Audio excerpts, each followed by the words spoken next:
मेरे प्यारे बच्चों, आदाब। आज मैं फिर एक नए वीडियो के साथ आपके रूबरू हुआ हूँ। आज 6 क्लास के बच्चों को उनकी नफीस उर्दू किताब से सबक नंबर 10 पढ़ाने की कोशिश करूँगा। सबक नंबर 10 है नन्ही पुजारन। पुजारन का असल माना होता है पूजा करने वाली।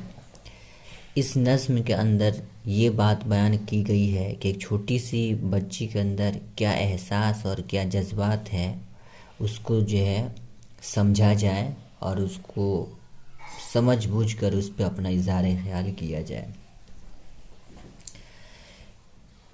तो इस नज़्म को पढ़ने से पहले मैं आपको एक बात बता दूं कि इस मुल्क के अंदर जो है हर धर्म और हर मज़हब के मानने वाले लोग रहते हैं और हर कोई अपने मज़हब और धर्म के एतबार से अमल करने की कोशिश करता है।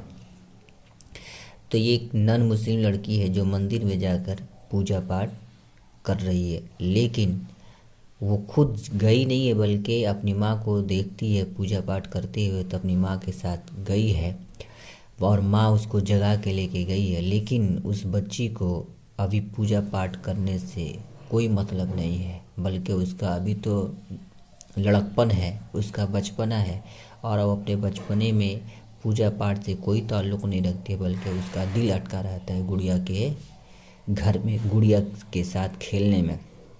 इसी बात को इस नज़्म में बयान किया गया है। अब मैं नज़्म एक एक लाइन को पढ़ता हूँ ताकि आपको पढ़ने में आसानी हो और आप भी मेरे पीछे पीछे दोहराइएगा और इस नज़्म को याद करने की कोशिश कीजिए। मुमकिन है कि एग्ज़ाम में आपको पूछा जाए। एक नन्ही मुन्नी सी पुजारन, पतली बाहें पतली गर्दन, भोर भये मंदिर आई है, आई नहीं माँ लाई है। भोर भये सुबह सवेरे। ठीक है, आगे चलते हैं।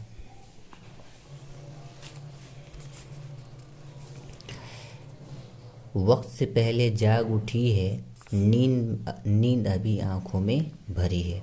आप भी देखे होंगे कि जो आदमी वक्त से पहले जग जाता है तो उसकी आँखों में अभी नींद का खुमार बाकी रहता है। आँखों में तारों की चमक है, मुखड़े पर चांदनी की झलक है। मुखड़ा बोलते हैं चेहरे को। अब उसकी जो है बच्ची की जो है खूबसूरती को बयान किया जा रहा है यहाँ से।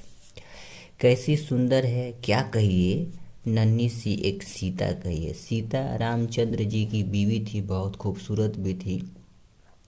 सी को उसकी सुंदरता को, उसकी खूबसूरती को बयान करने के लिए उसको सीता कहा गया है, नन्ही पुजारन को। धूप चढ़े तारा चमका है, पत्थर पर एक फूल खिला है। अब देख रहे होंगे पत्थर पे कोई फूल नहीं खिलता है, लेकिन उसकी खूबसूरती को बयान करने के लिए कहा गया कि पत्थर पे भी फूल खिल गया है। पानी में या कीचड़ में और जगहों पे फूल तो खिलता है, लेकिन पत्थर पर भी फूल खिल गया, यानी उसकी खूबसूरती को बयान किया गया है। चांद का टुकड़ा फूल की डाली, कमसिन सीधी भोली भाली। ठीक है, छोटी है, बहुत ही क्यूट है। कान में चांदी की बाली है, हाथ में पीतल की थाली है। आप देख लीजिएगा, इसके कान में बाली है और इसके हाथ में सोने की थाली है। उसी और नॉन मुस्लिम ऐसे करते हैं कि पूजा की जो थाली है उसमें जो पूजा के सामान होते हैं उसी को लेकर मंदिर में जाते हैं। तो देख रहे हैं, इसी बात को जो है इस शेर में बयान किया गया है। कहा गया है कि कान में चांदी की बाली है, हाथ में पीतल की थाली है, दिल में लेकिन ध्यान नहीं है, पूजा का कुछ ज्ञान नहीं है। उसके दिल में इस बात का भी एहसास नहीं है कि पूजा किस चीज़ का नाम है, पूजा करना चाहिए नहीं करना चाहिए, पूजा किस चीज़ का नाम है। बाहर का कैसी भोली और सीधी है, मंदिर की छत देख रही है। देखिए, छोटे बच्चे अक्सर बेशतर जाते हैं मस्जिद में या मंदिर में, तो उनको अभी पता ही नहीं रहता कि नमाज़ कहाँ पढ़ते हैं या पूजा किस तरह करते हैं। वो लोग क्या करते हैं, मस्जिद में गए तो मस्जिद की छत या इधर उधर ताकते रहते हैं। नमाज़ पढ़ने वाले लोग नमाज़ पढ़ते हैं और वो बच्चे इधर उधर घूमते टहलते रहते हैं, या अगर वो नमाज़ भी पढ़ें तो भी क्या इधर उधर ताकना शुरू कर देते हैं। माँ बढ़कर चुटकी लेती है, चुपके चुपके हंस देती है। माँ को हंसी आ जाती है उस नन्ही पुजारी की हरकतों को देखकर। हंसना रोना उसका मज़हब, उसको पूजा से क्या मतलब। खुद तो आई है मंदिर में, मन है उसका गुड़िया घर में। वही। अब आप समझ गए होंगे कि बच्चों को सबसे ज़्यादा अगर कोई चीज़ पसंद आती है तो उनका खेल, उनका खिलौना और उनका खेल है। उनको धार्मिक चीज़ से कोई मतलब नहीं होता है बाहर का। आगे चलिए, वो अल्फाज जो इस नज़्म के अंदर आए हैं और वो मुश्किल है, उनको हल कर लिया जाए थोड़ा सा।